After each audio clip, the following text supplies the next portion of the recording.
पहले हम ये मान के चल रहे थे कि शायद जयराम जी भी हो सकते हैं, महेश्वर सिंह जी भी हो सकते हैं, और भी इनके बीजेपी के शीर्ष नेतृत्व भी दावा कर रहे थे कि हम इलेक्शन लड़ेंगे।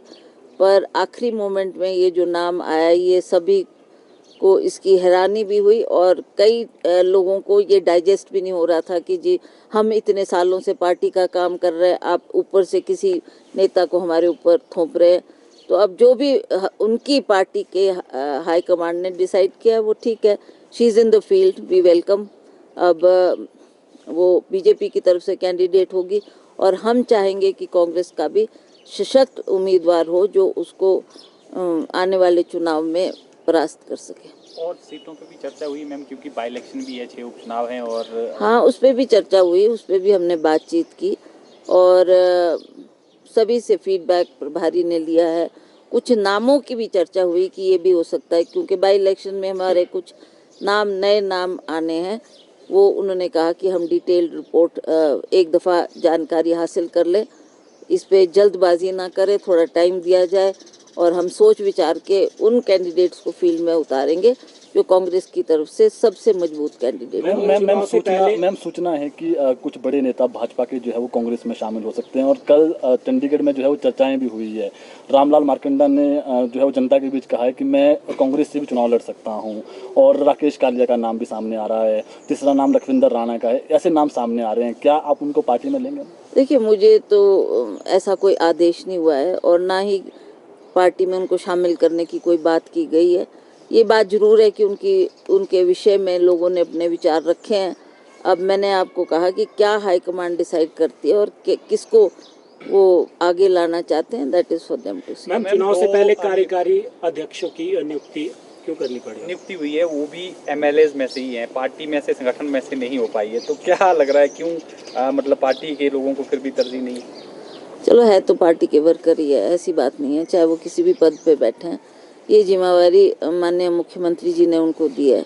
तो मुझे लगता है कि पार्टी का जो ऑफिस है वो और सशक्त करने के लिए उन्होंने ये कदम उठाया। तो इसमें हमारा पूरा सहयोग उनके साथ रहेगा, हम मिलजुल के काम करेंगे। मैम, क्या मान के चलें, भाजपा ने अपने प्रत्याशी उतार दिए और शुरू भी कर दिया उन्होंने कैंपेन अपना, जो 4 टिकटें हैं कब तक फाइनल हो जाए, कितना समय और? मोस्ट प्रॉब्ली बहुत जल्दी, मतलब 1 हफ्ते तक मैं कह सकती हूँ कि they will decide and high command उस पर फैसला लेगी। क्या मैम सीटिंग एमएलए में भी किसी को टिकट दिया जा सकता है लोकसभा का, इस पर भी? आई डोंट थिंक सो कि हम अब उस स्थिति में है कि किसी सिटिंग एमएलए को टिकट दिया जाए, वो पॉसिबल नहीं है। तो इसीलिए कुछ ऐसे चेहरों की तलाश है जो पार्टी के सक्रिय कार्यकर्ता हो और जिनकी पहचान फील्ड में हो और जो अच्छा रिजल्ट दे पाए, तो उन चेहरों को लाया जाएगा। बीजेपी अभी भी देखिए, मैं बहुत टाइम से ये बोल रही थी कि एक कोऑर्डिनेशन कमेटी बनाने की आवश्यकता है। आपने सीनियर लोग उसमें अपने व्यूज़ देंगे, उन व्यूज़ को बड़ा ध्यानपूर्वक हमको सुनना है और इलेक्शन को देखते हुए उनकी क्या मानना है उन लोगों का और वो क्या कह रहे हैं उसको सुनने के लिए हमारे प्रभारी शुक्ला जी भी आए थे। उसमें मुख्यमंत्री, उप मुख्यमंत्री और ठाकुर रामलाल जी, ठाकुर कौल सिंह जी और धनीराम शांडिल जी भी उपस्थित थे। उसमें यही चर्चा हुई कि 24 का चुनाव अब आ चुका है, उसकी हमें किस तरीके से तैयारी करनी है और किस तरीके से ये बाई इलेक्शन भी फेस करना है, उस पर विस्तृत चर्चा हुई। सभी के सुझाव सुनेंगे और शुक्ला जी को उन्होंने जो जो परिस्थिति है उससे अवगत करवाया। यही विषय था कल चर्चा का।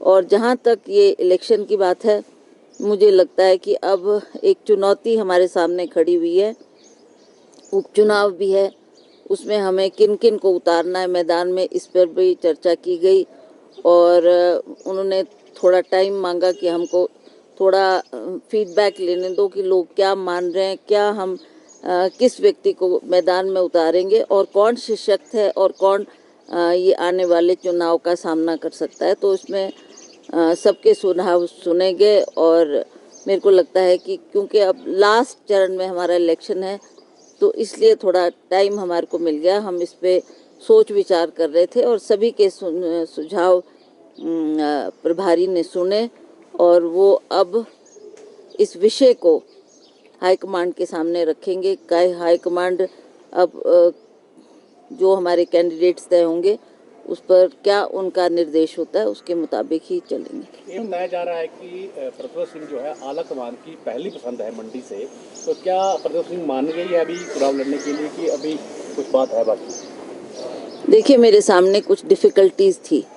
मैंने बार बार ये प्रेस के सामने भी कहा है कि जब मैं चुनाव के दौरान पहले भी 1-1.5 साल से हर क्षेत्र का दौरा कर रही थी, तो कुछ बातें वर्कर्स ने भी कही, कुछ लोगों ने भी कही, तो इसलिए मैं ये सोच ही रही थी कि इस परिस्थिति में मैं चुनाव में उतरूं कि नहीं, इस बात का बड़ा एक प्रश्न मेरे सामने खड़ा था। मैंने वो सारी स्थिति कल हमारे प्रभारी के सामने रखी, मुख्यमंत्री के सामने रखी, और मुख्यमंत्री ने ये आश्वासन दिया है कि हम मिलकर दौरा करेंगे।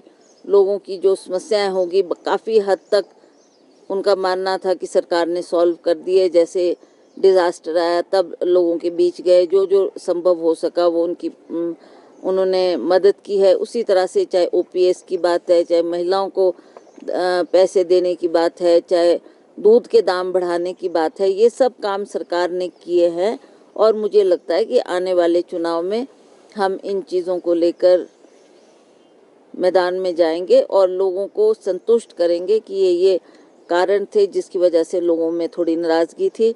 तो उन बातों को ध्यान में रखते हुए सरकार ने ये प्रॉमिस किया है कि हम लोग मिलजुल कर मीटिंग्स भी करेंगे, लोगों की ग्रीवेंसेस भी सुनेंगे और जो डिफ़िकल्टीज़ हमारे सामने आई है उसका भी निवारण करेंगे। मैम, ये मान के चलें कि फिर आप चुनाव लड़ेंगे मैम?